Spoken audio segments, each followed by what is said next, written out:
Greene Street Joinery and the American Craftsman podcast are proud to partner with Montana Brand Tools. Montana Brand Tools are manufactured by Rocky Mountain Twist in Montana, USA. With numerous patents dating back to the invention of the hex shank system by our founders, we strive to produce accessories that add precision, flexibility, and efficiency to your toolkit. In addition to woodworking tools, we produce many high-quality cutting tools that are used by the aerospace, medical, automotive, and industrial markets. Our end product has a fit and finish that is beyond comparison. Montana Brand Tools are guaranteed for life to be free of defects in material and workmanship because we build these tools with pride and determination. For 10% off your order, visit montanabrandtools.com and use the coupon code American Craftsman.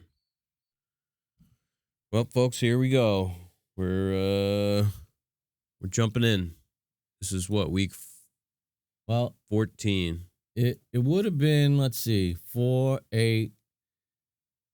It would have been 12. It would have been 13, right? Yeah, so this is 14. It's 14. Okay, I wasn't sure how many extras we had. Oh, I know why I made it 15, because we were going to do a Christmas episode. That would actually be this episode. Yeah, that would be. Yeah. I mean, it's not too late. We haven't started yet. I don't know what we're going to talk about. We don't really have any information on that episode. Yeah, well, tomorrow's Christmas. Merry Christmas. Yeah, Merry Christmas to all. And to all, good night. So this is episode... Actually, 14. 14. So we'll go 14 to 17. Not that changing this on here is going to accomplish anything, but... So we're into the federal period. Yeah, we're out of that boring Pennsylvania Dutch period. And the first one is usually, we set the stage for the time period, who was involved, and all that stuff, just to kind of give everybody an idea of what's going on. And yep. So even though we kind of know what the federal period is named after, it's the Revolutionary War ends, and so now America is America. It's the United States, and we have a federal government. So it's 1783. The Treaty of Paris ends the American Revolution, and we have the United States of America. The war-ravaged country was given the chance to begin and to build its own government, constitution, and traditions, and the so-called federal period began, roughly running from 1780 to 1820. So that's the time period. We're really only looking at about 40 years, and you see a lot of these things overlap. That's one thing I noticed. It's funny, a lot of times you forget that the Revolutionary War happened after 1776. That's right. It's like that's what started the war, was the Declaration of Independence. When we take it the country was formed in 1776. Yeah, like, well, right. Technically. Like if you ask people on the street, like one of those late night shows, and you ask them, when was George Washington elected president? What would they probably say? 1851. No, they would probably say 1776. Well, you'd be lucky if they even could get that. But Washington's elected president in 1789. Wow. So we don't even have our first real president until 1789. Then he serves for 2 terms. Then you got John Adams with Jefferson as his vice president for a term. Then Thomas Jefferson for 2 terms, and James Madison for the final term. Those are the 4 presidents during this federal period. Wonder what their taglines were. I wonder if John Adams ran and said, "Make America Great Again." That Washington guy screwing everything up. I don't think there was as much mudslinging going on back then, but I could be wrong. Yeah. So James Madison, he co-authors the Federalist Papers with John Jay and the now famous Alexander Hamilton. The Broadway play brought Hamilton into popular culture. Mm. You know, only the history nerds knew mostly of Hamilton. And is John Jay who the college is named that's after? it. John Jay. Yeah. John Jay College of Law in New York. Now, I taught history, and I didn't even remember that the Federalist Papers were 85 essays. Wow. So there was a lot going on back then. As the government's forming, that it's these things are still going on now. Mm-hmm. I mean, if you look at our politics, there was a group that wanted more like states' rights, we'll call it. That's the simplest way to put it. Yeah. And that was the Articles of Confederation, where you had the Confederation of States, each having more power. And then there were the Federalists who wanted the federal government, the overarching government, to have more power. And that's what the Federalist Papers were about. Right. It was, trying to convince the people who had the power to vote on this, that the federal government was the way to go with more powers. So let's take a look at what's going on in 1800.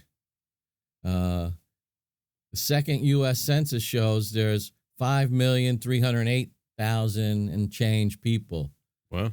So we have almost 5.5 million people living in America, the United States, and about 1 in 6 of those are slaves. Wow. That's pretty sobering, isn't it? Yeah. Almost 1 million slaves out of 5 million people. Now, is that take into account the was it the 3/5? Is that what's I don't know. The 3/5 compromise, I think, happens later on as the states are joining the union. Right. Yeah, so if you don't know, the 3/5 compromise said that like a slave was only considered 3/5 in the census was. So you have 5 slaves, they only count that as 3 people in the census. Right. It was all because the number of people who lived somewhere meant they had more representation in the government. So, which is still true. Right. That's how the census is how funding is distributed to different states and stuff like that. Yeah. So I mean, when you think about our history, it's fraught with all of these details that we kind of have chosen to forget and overlook. So the Northwest Territory is formed Indiana is formed out of the Northwest Territory. Oh, I misspelled Northwest, the Northwest Territory. Yeah, you got spell check turned off on your computer. Oh, no wonder. See, I got all these red lines. You got nothing over there. Yeah. No. No wonder I have so many mistakes. So Indiana Territory, I mean, it's not even a state yet. I was trying to remember which states were around. Of course, all the Northeast. And I was surprised that Kentucky was one of the states. Yeah, so you have the whole Atlantic seaboard. Yep. And Kentucky. And the Treaty of Mortefontaine is signed with France. I never heard of this. Ending the Quasi-War. That's actually what it was called. It was a naval battle. It was basically an undeclared war because the government, Congress, didn't have the right to declare war yet in 1800. And it was fought along the East Coast and the Caribbean. And it was because the U.S. stopped repaying the loans that France made during the Revolution. Oh, that's a bold move. Yeah. I mean, more nonsense, right? It's like, we're not paying. 1 in 6 people are slaves, and we're not paying France back. It's a glorious beginning, isn't it? We're gonna file for bankruptcy. I keep losing my mouse. There it is. All right. Closer to what we're going to get into is the Industrial Revolution is starting to hit the United States. In 1790, the first factory appears in Rhode Island, in Pawtucket, Rhode Island. It's a spinning mill, a cotton spinning mill. Because as we know from grade school and such, 1798, the cotton gin. Eli Whitney. Yeah. We just spent way too much time talking about that in school. That was the beginning of the Industrial Revolution, but still. The fact that I can remember Eli Whitney and that's completely insignificant to anything that I need to know. Currently, right. Yeah. But, growing cotton in the South is, is part of the triangle of trade that helps America grow. The iron industry starts growing in Pennsylvania. Yep. And canal and railway construction begins. Yeah, we just rode along the DNR Canal. Yeah. I wonder when I want to look that up. The DNR Canal. I remember reading that, the Erie Canal, which was one of the first biggies. Yep. It sped up transportation of goods 90%. Oh, yeah. It was, some amazing thing. The Delaware and Raritan Canal is a canal in central New Jersey, United States, built in the 1830s, served to connect Delaware River to the Raritan River. Efficient and reliable means of transportation of freight between Philadelphia and New York City, especially coal from the anthracite fields in eastern Pennsylvania. Yeah, cool. It's one of the reasons that New York grew. When I was looking at the census, New York was by far the most populous state. In fact, even without the upstate counties, it was still the most populous. Wow. And a lot of that was spurred on by the canals that brought all the ease of access into New York Harbor. Yeah. Yeah, so they would literally have a barge, and they would have, whether it was horses or I think typically it was oxen or mules and stuff on the sides, and they'd pull these barges down these canals. Yeah. And they could, cover a lot more land that way because there's no roads. Think about it. Yeah. Couple of, pack animals pulling a boat down the water. I shouldn't say there was no roads, but the roads were, Yeah, it's, obviously there was no mechanized transportation. Right. So let's recap where we are with our furniture. We started with early American, 1640 to 1700, then colonial, 1700 to 1780. Our last series, the Pennsylvania Dutch, 1720 to 1830, which you see overlaps completely the federal period of 1780 to 1820. Yep.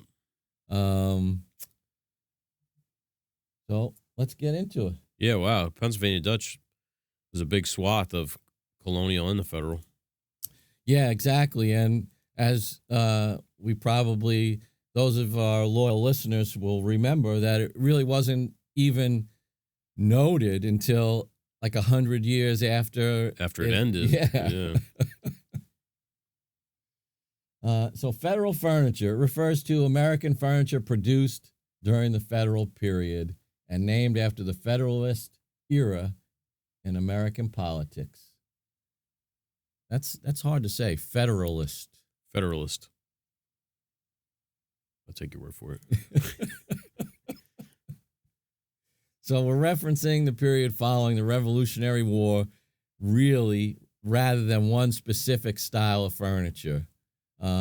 Although, as we get into it, we'll see that there's definitely some strong characteristics from this period. And it's lived on. You can still find, if you Google Federalist furniture, you'll find shops and big companies that specialize in this. Yeah. Our buddy Robert Bliss, I know, does a lot of federal stuff. The federal is coming back, they say. Yeah. There's a lot of federal architecture. I will say that. There's a ton of federal architecture still around. The decorative arts at this time moves away from the ornate look that Rococo piece. Let's see. We'll open up that link. Here, bring it over here. And for our patrons, they can have a copy of this, and you'll see all of the links.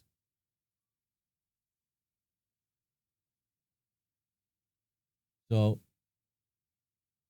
what Rococo means in relation to antique furniture. The spruce crafts. Look at that. That's who we stole the 12 periods from. That's right. Spruce crafts is actually a pretty good reference source. Surprisingly enough, the name makes it sound awfully suspect.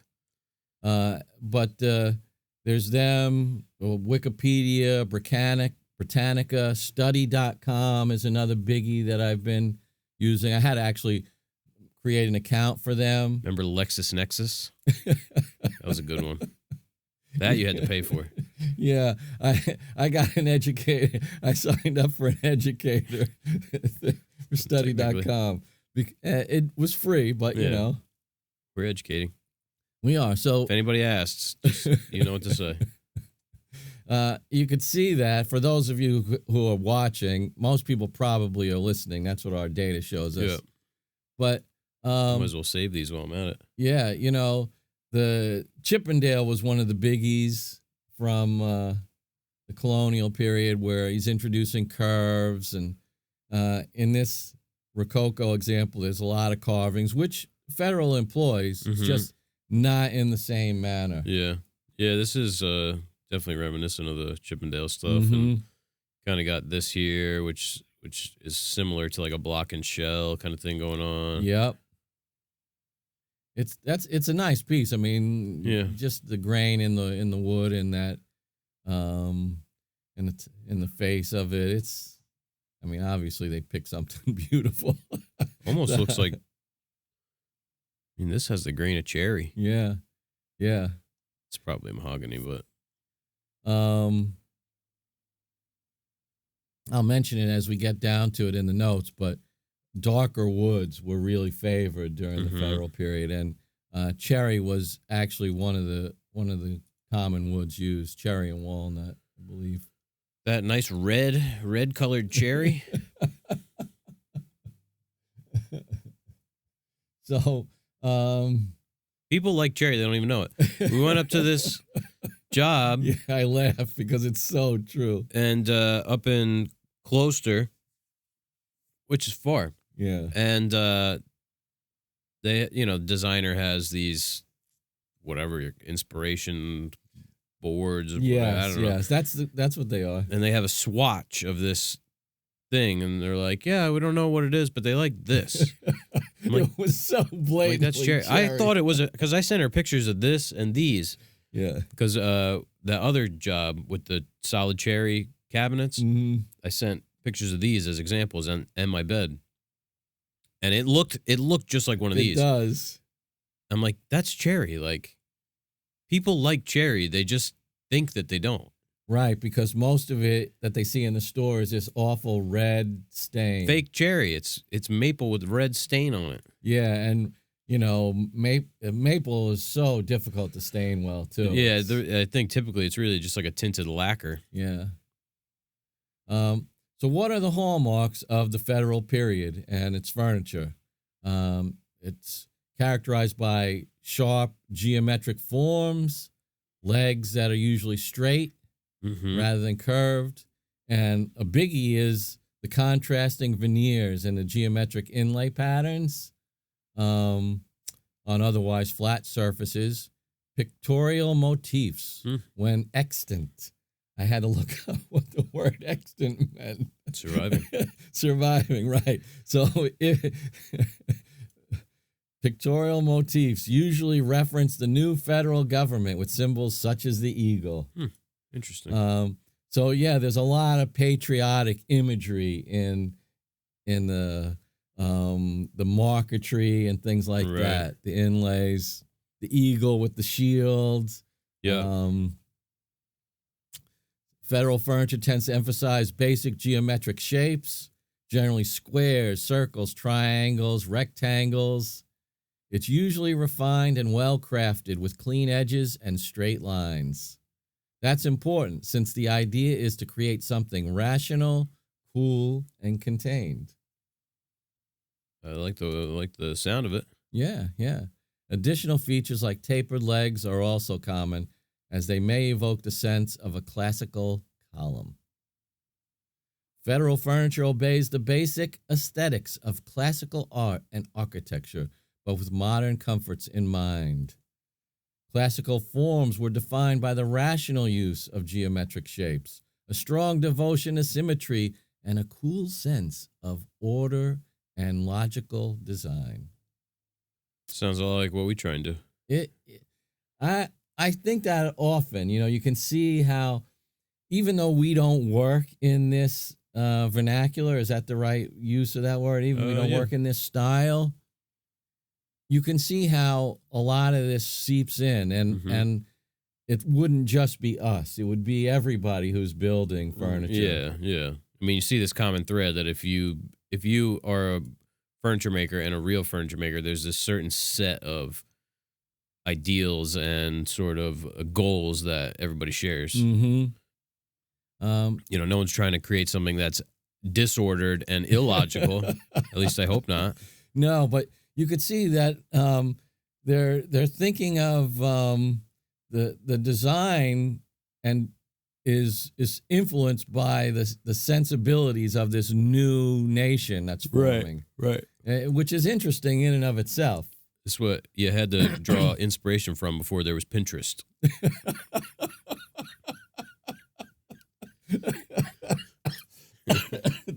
That's funny. You'd be making some effed up furniture if you were using the federal government as as inspiration now. Imagine that now. Yeah, it's just a couch on fire.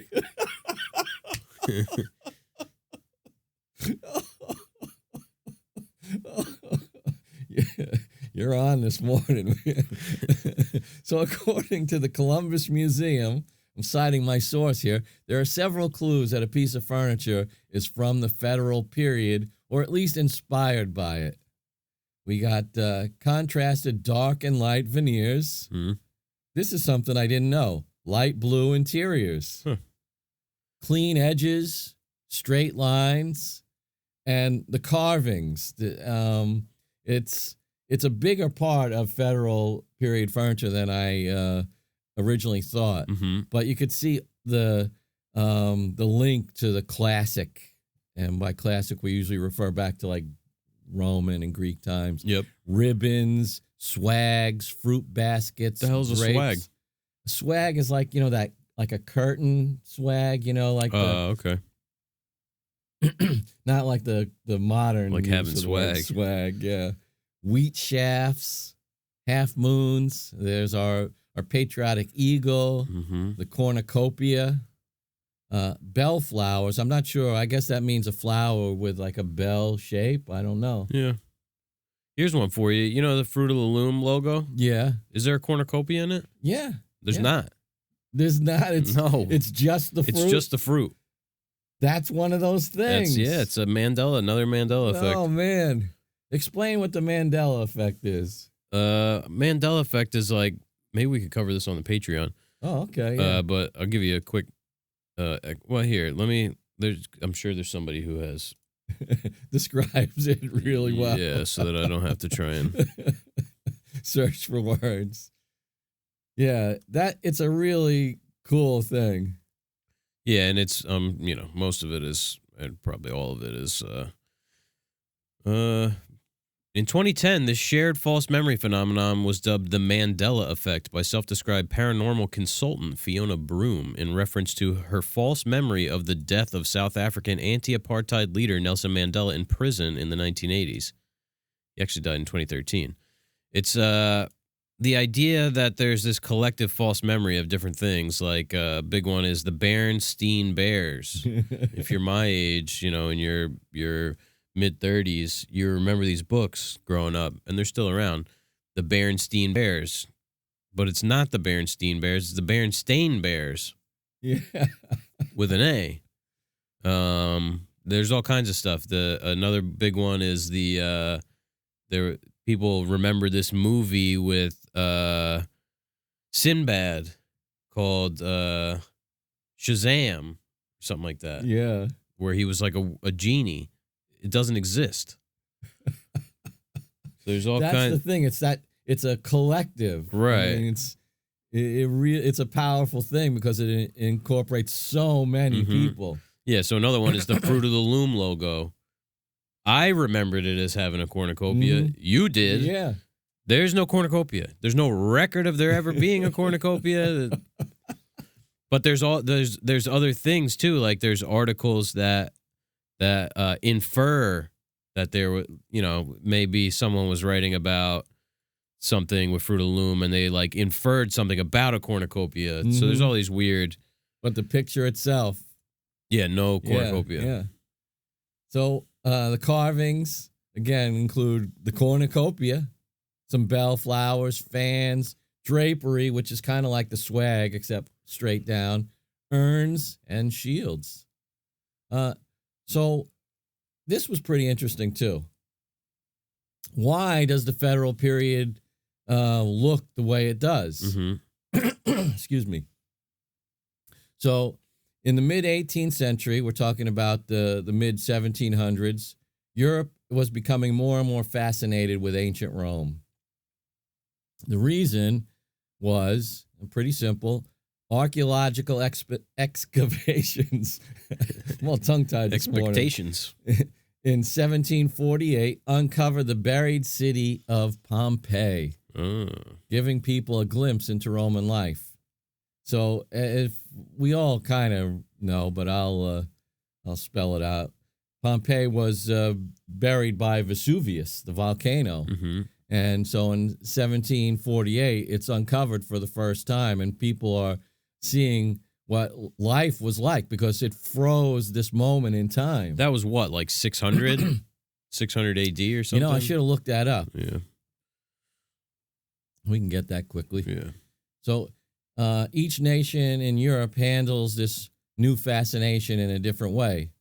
Now, since most Roman monuments are made of stone, and even 79 AD. 79 AD, so it's basically a long time ago, 2015. Yeah, beginning of the current. What do they call that? CE current. Eon era. Current era. Yeah, there you go. So, how does neoclassicism translate into interior furnishings? Neoclassicism meaning like a new classic. So for the British, the revival in Roman interest was largely handled by architect Robert Adam. Adam, he toured Rome in the 1750s, then spent time observing how the rest of Europe was handling this neoclassical movement, and, which harkens back to Greece and Rome. And he brings all this information back to England, and through his work as an architect, he develops this distinct form of neoclassicism. Neoclassicism, now called Adamesque. You notice people, they really love naming stuff after themselves, don't they? Talk about,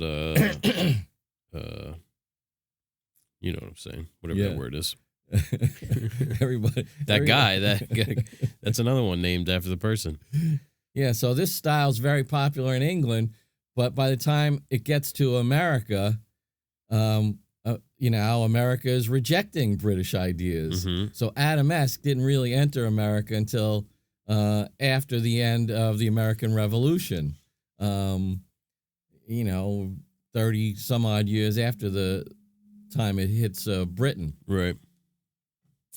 And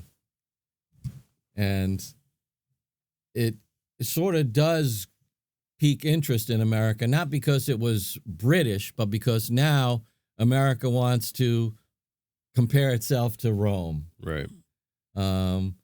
It's funny to think of, but young America wanted to create a direct parallel between themselves and the last great republic of European history, which is the Roman Republic. Yeah, it looks like we're following the same path now. We're going to crash and burn. We often cite that, don't we? Yeah. Yeah. So American neoclassicism, that was pretty good. American neoclassicism flourished as a way to encourage civic and national pride in the Republic.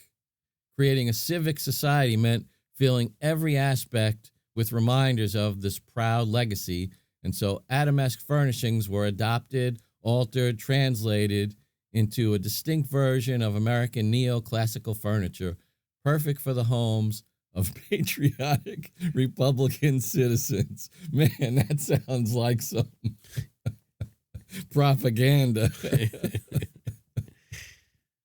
This was the federal style. So where is this happening? Obviously, we're talking about America, and I touched on it earlier. Federal furniture took off in the U.S. around 1789.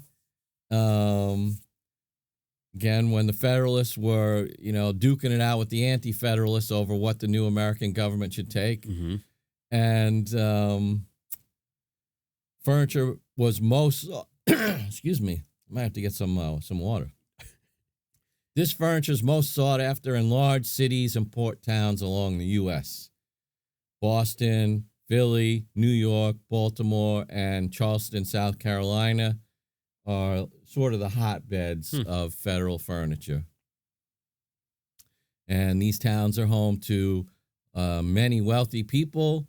They still had significant ties to Europe, so they're going to be, information doesn't travel the way it does now. Right. So the regular guy on the street, he has no clue what's going on in Europe.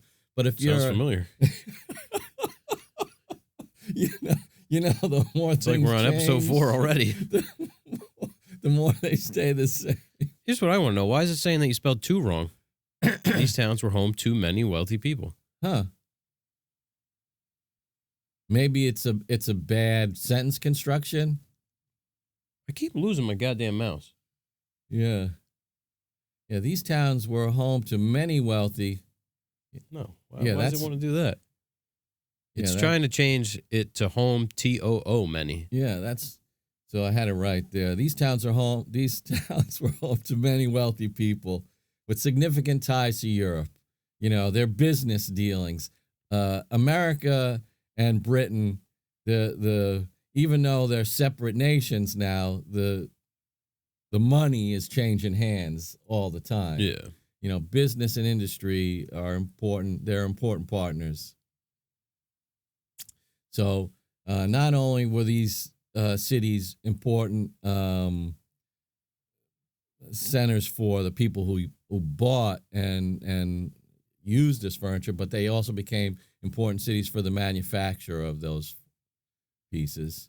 So who are the big names? There's 2 English furniture designer cabinet makers primarily credited with bringing federal-style furniture to America. And furniture nerds will have heard of these people, and to some lesser extent, the general public will have heard these names and maybe not known who they are. Mm-hmm. We have George Hepplewhite and Thomas Sheridan. And we're going to see some parallels between these guys and Chippendale, because George Hepplewhite, in 1788, he writes a book, The Cabinet Maker and Upholsterer's Guide, and Thomas Sheridan, The Cabinet Maker and Upholsterer's Drawing Book. Man, they were some original... The titles are nothing to get excited about. Chippendale, the Gentleman and Cabinet Maker's Director. I know. They're like, let's change out gentleman for upholsterer and flip it. So these guys had such a huge influence that sometimes federal furniture is referred to as Hepplewhite and Sheraton style. Mm-hmm. And it's interesting to note that the influence of both Hepplewhite and Sheraton are as designers and not as cabinet makers. Most sources that I used and could find stated that there are no surviving examples that can be directly attributed to either man, meaning they built them themselves. Well, Rather, the furniture survived and thrived. That it was built in the styles that they illustrated and directed in their books. So I thought that was pretty interesting. yeah. Because up till now, people of note were guys that built the furniture. Right. Yeah, maybe Chippendale was the guy that kind of, because he had a whole crew of people underneath of him. Maybe he was the beginning of that, where he was doing a lot of design work, but not quite as much building. Yeah. And I put a little note here to remind myself and the audience that it's about 34 years since Chippendale's book. That's a pretty good amount of time. Yeah. I mean, he's probably dead by then. You got to figure, in those days, that's almost 2 generations. Yeah, those are big shoes to fill. Yeah. And I did come across somebody who's pretty noteworthy. It's John and Thomas Seymour of Boston. They're a father and son, and they were actual cabinet makers. And that's a link down there, their Seymour dressing table. They actually built in the style of Hepplewhite and Sheridan, but they had also their own take on it, and that's a pretty nice piece. I mean, yeah, it's like figured mahogany. It's gorgeous. You could see there's the carving in the legs. They're straight rather than curved, but which I like. I'm not big on the cabriole legs and these curved legs. It gives a weird stance. Yeah. The curve was only added up there in the mirror. Yeah, these scrolls. Yeah, that's a good way to put it. The scroll work there. I mean, look at the figure in the frame. Yeah, they started working in veneers, and you can see it in the drawer fronts there. I love this. I know there's a name for it. I'm not sure what it is. Oh, that little round. Yeah. Yeah, I wonder what that's called. They have it on like these tea tables too. It's like where you put your cup. Yeah, that's a gorgeous piece of furniture. I know that a lot of the source material I use is probably citing the same deeper source material, but that picture came up quite often for the Seymours. They related to the Flanagans? The Raymore and Flanagan? The Ashleys? No, I doubt it. Oh, man.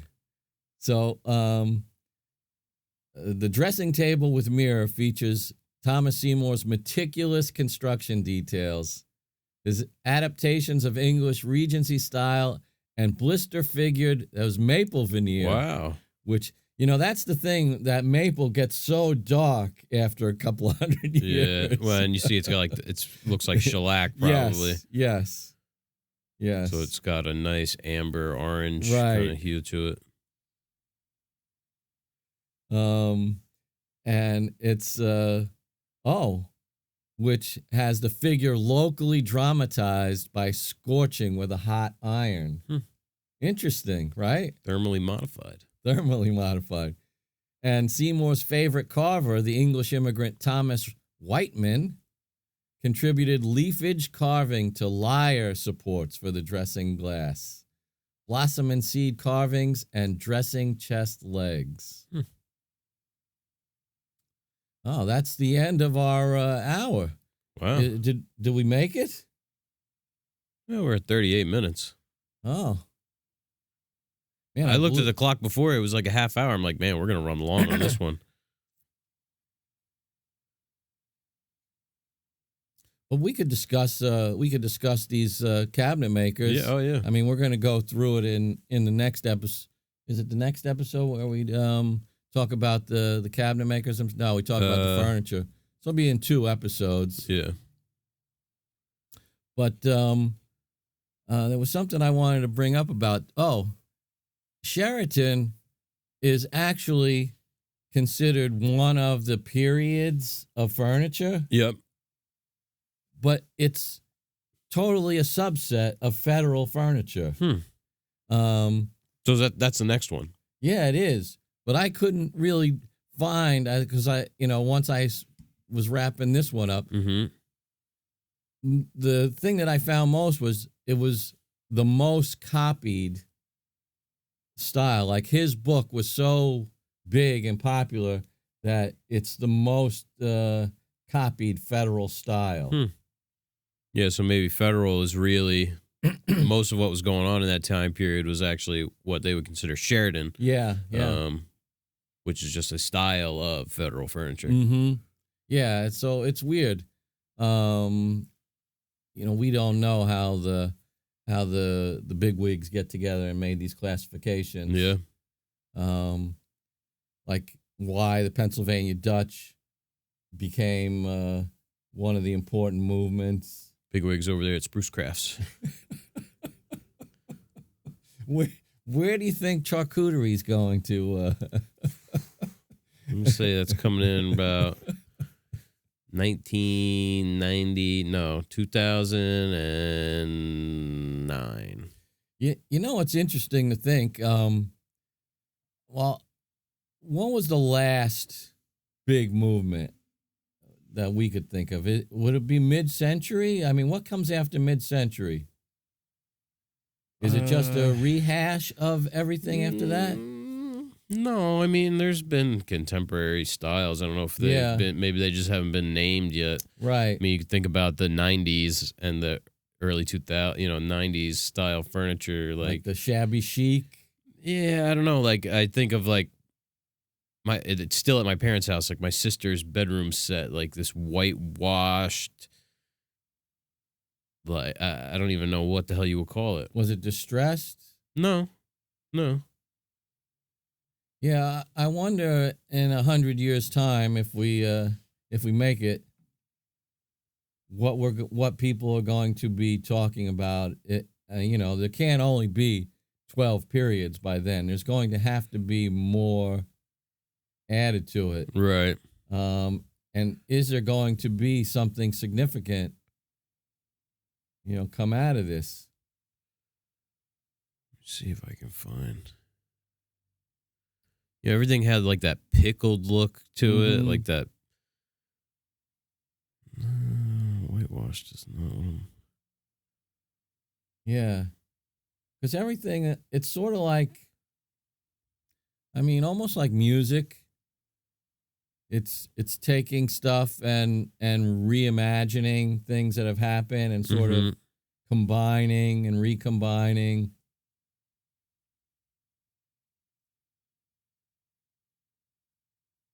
Let's see if I can find.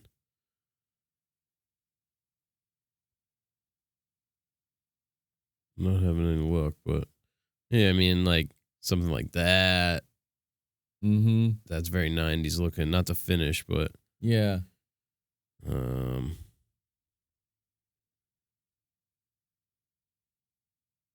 you go. Honey pine.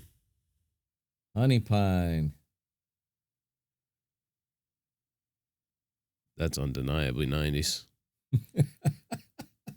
Yeah, but you see, it's kind of got some shaker influence to it. That's what I was going to say. When you look back, you're going to, is there going to be, will they say? That's 70s. The 70s upholstered sofa. I mean, I guess as woodworkers. The 70s definitely had a style, too. I mean, that wasn't mid-century or even anything resembling. Right. As woodworkers, we're kind of, we immediately go to that style where it's predominantly wood. But you think about the 70s, it went to that big upholstered look. And maybe it'd have like those little pieces of wood in the front. Yep. What will they say about the 70s couch with the plaid pillows and the crocheted blanket. I mean, I think it's like anything. Like the nice examples are always going to be nice, but the run of the mill BS is always going to be junk. Yeah, that's a great thought, because we're looking at the surviving pieces that are considered probably the finest examples of the work, and going, ooh, ah. It would be nice to look at some of the stuff that was done by, Joe Cabinet Shop on the corner. The stuff that fell apart, after. That didn't make it. Yeah.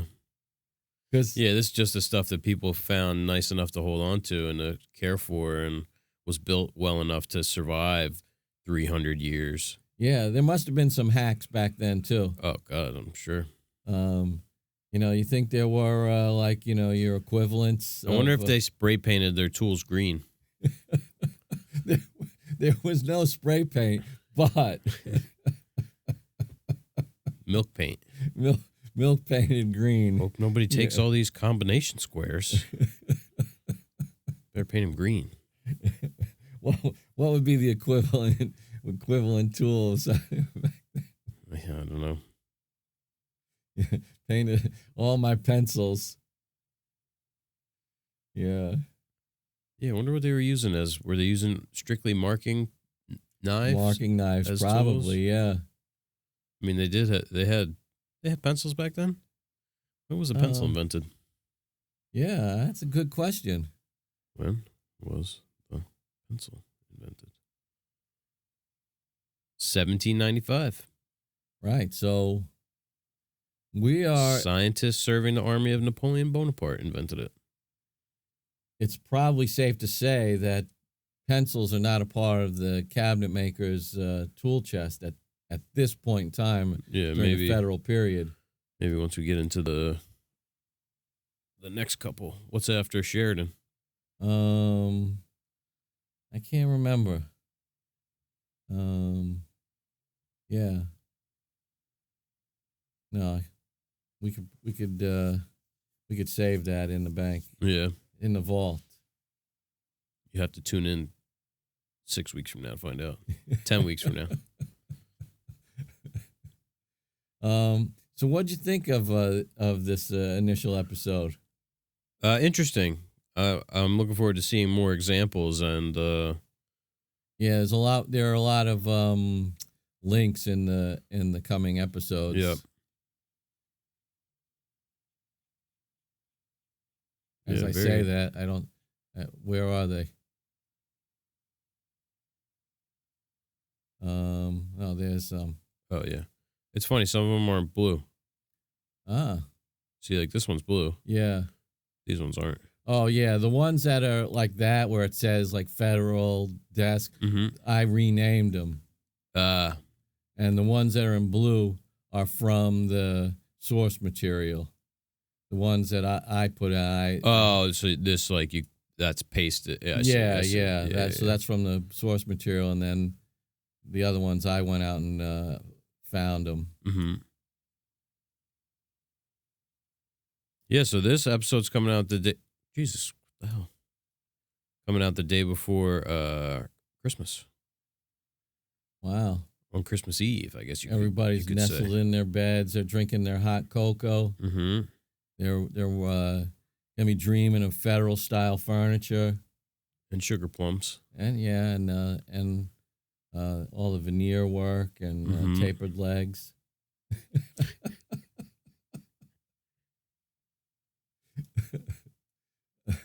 I the one thing I like doing all this research and doing these, I do miss the weekly feedback from our listeners. Yeah, that's the only thing where we had more of a timely kind of give and take. Yeah. It would be nice to hear people write in, and we would be able to respond to questions or comments. Nothing's stopping them. Yeah. What happened to our listeners? I don't know. Are they out there? They're out there. People are still listening. They got the writer's block? According to the statistics. Are we still big in Slovenia? Yeah, I think so. We're big in China now, apparently. Number 56. Wow. We must be on the government list. Yeah, better watch out. we're influencers. Especially now that they're China. cozying up with Russia. Well, on that note, I think we'll call it a day. All right. Yeah. Thanks for. Oh, well, we'll tell you guys. Hey, get yourself a little Christmas present. Head over to rpmcoatingsolutions.com. Get yourself some vesting finishes. Yeah, we're big fans. Yeah, we got more on the way. Well, we will have had it now. Yes. That you're listening to this. Get some more in for some samples. We're going to start messing around with some of these colored LED oils. We got more of the clear coming in because that's our bread and butter. We're still running on the first can, so you're afraid of the cost. Don't be. Because we finished, a lot. Yeah, I mean, sizable projects. Yeah. I mean, a ton. We finished a ton of stuff with one of the cans of the LED finish. Right, so. we're not talking about like just a couple of boards or something like that. And even the small can, that did all the new stuff for the church. Mm-hmm. Wow. And there's still finish in there. Yeah. So it goes a long way. A little goes a long way. I mean, that's part of the key of putting on a finish like that anyway. Right, yeah, because, you put too much on, it's going into the garbage. Yeah. So, yeah, use the coupon code American Craftsman. You save yourself 10% there. It helps out the podcast because we are affiliates with Vesting Finishes, and we use it in the shop. So, check it out.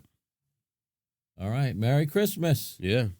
We'll see you next week must be New Year's Eve, the next one. Next week will be New Year's Eve. Yeah. I hope everybody's sober enough to learn and listen. Well, come out at 5 a.m. if you're starting early. You're toasted by then. Yeah, you're in trouble. It depends where you work. That's true. You might have to show up at work, a little greased. I lost my mouse again. All right, we'll see you guys next week. Take care.